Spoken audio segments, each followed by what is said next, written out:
Ketua Poltekkes Kemenkes Mataram.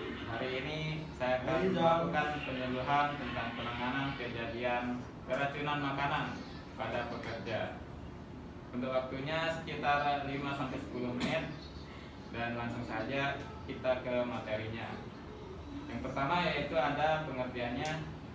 Keracunan didefinisikan sebagai bila seseorang mengalami gangguan kesehatan setelah mengkonsumsi makanan yang terkontaminasi bakteri atau racun yang dihasilkan oleh bakteri penyakit.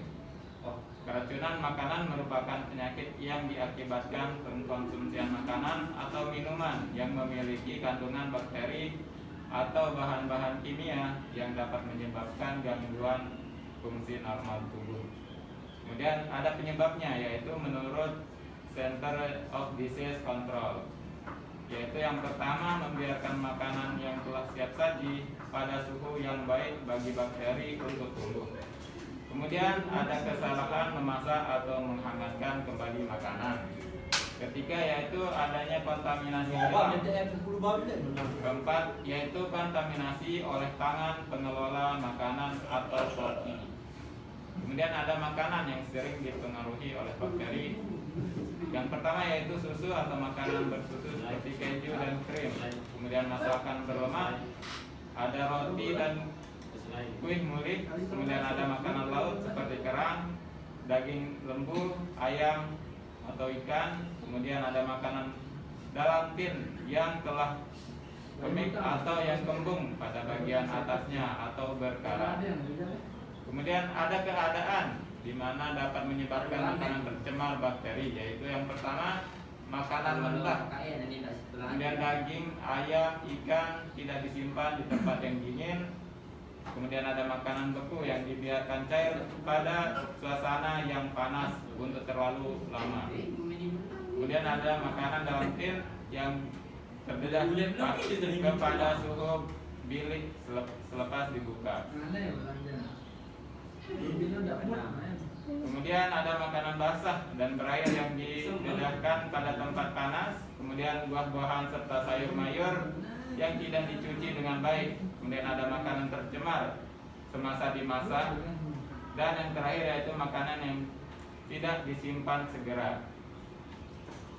Kemudian ada tanda dan gejala keracunan makanan. Biasanya tanda-tanda dan gejala mulai timbul beberapa jam setelah memakan makanan yang tercemar atau bahkan beberapa hari kemudian. Waktu timbulnya gejala setelah seseorang mengkonsumsi makanan beracun sangat bervariasi tergantung jenis mikroorganisme yang menginfeksi. Kemudian ada tanda-tanda umum keracunan makanan. Yang pertama yaitu kejang otot, demam, kerap buang air besar, kemudian otot-otot lemah dan badan terasa seram sejuk. Kemudian loyo dan muntah, mulas dan sakit perut, kadangkala demam dan dehidrasi, birit-birit dan hilang selera makan. Kemudian gejala yang diderita berbeda dari seseorang ke orang lain tergantung pada yang pertama yaitu jenis racun atau jenis bakteria. Kedua yaitu jumlah racun atau bakteria yang termakan, kemudian umur seseorang dan ketahanan tubuh seseorang. Kemudian ada catatan sebelum kita melakukan pertolongan, yaitu yang pertama kenali gejala keracunan seperti kepala pusing, perut mual, badan menjadi dingin dan lemas. Kemudian yang kedua segera beri minum susu kental atau minum air putih sebanyak-banyaknya. Jika ingin mual, jika ingin muntah, segera muntahkan keluar. Jika tidak, istirahatkan sampai kondisi membaik. Kemudian yang terakhir yaitu jika ternyata kondisi masih tidak berubah dalam beberapa jam dan menunjukkan gejala-gejala yang lebih parah, sebaiknya segera ditangani oleh pihak medis. Kemudian pertolongan pertama pada keracunan yaitu yang pertama untuk mengurangi kekuatan racun, berikan air putih sebanyak-banyaknya. Kemudian agar perut terbebas dari racun, berikan norit dengan dosis 3-4 tablet selama 3 kali berturut-turut setiap jamnya.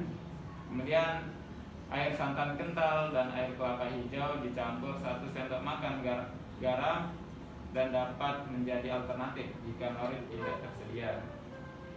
Keempat, jika penderita dalam kondisi sadar, usahakan agar muntah. Kemudian yang terakhir yaitu apabila penderita dalam keadaan pingsan, bawa segera ke pusat pelayanan kesehatan terdekat.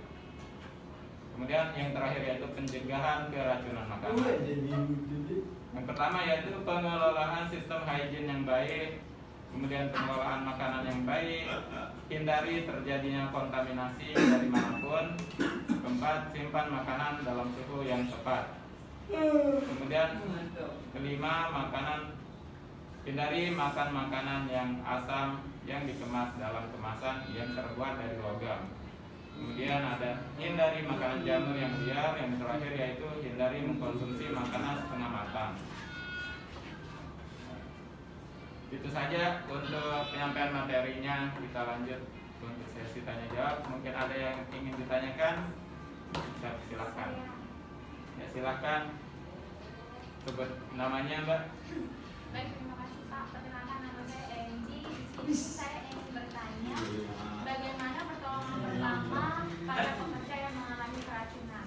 Ya, terima kasih. Pertanyaan yang bagus, langsung saya jawab. Untuk pertolongan pertama pada kasus keracunan makanan pada pekerja yaitu seperti yang sudah dijelaskan tadi pada slide, yaitu yang pertama untuk mengurangi kuota racun, berikan air putih sebanyak-banyaknya.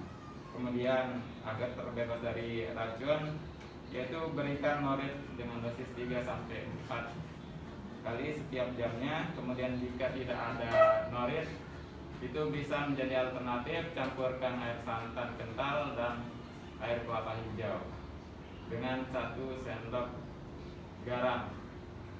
Kemudian jika penderita dalam keadaan sadar, usahakan untuk memuntahkan makanan dengan cara memasukkan jari ke dalam mulut. Kemudian jika gejala semakin parah, usahakan untuk membawa ke fasilitas kesehatan terdekat atau dokter terdekat. Itu saja. Apakah ada pertanyaan lain? Ya, saya.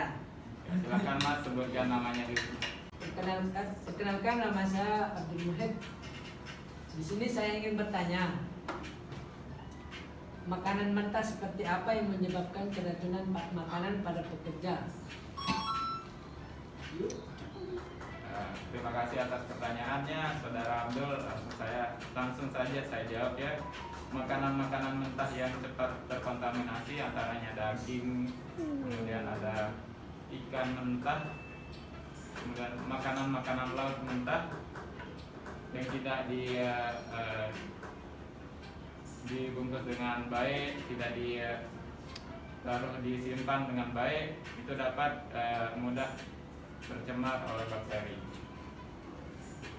Misalkan di tempat pekerja yang berat seperti batu bara, tambang, jenis apa yang menyebabkan keracunan makanan? Itu biasanya makanan-makanan cepat saji yang biasanya dikonsumsi para pekerja itu tidak disimpan dengan baik. Bisa jadi makanan siap saji yang mereka konsumsi tidak dalam keadaan ditutup atau disimpan dengan baik, maka itu dapat menyebabkan bakteri mudah untuk mencemarinya. Baik, terima kasih atas jawabannya. Sama-sama. Terima kasih atas perhatiannya.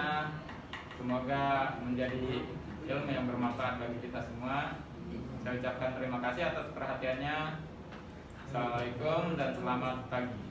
Waalaikumsalam. Pagi. Terima kasih. Hai.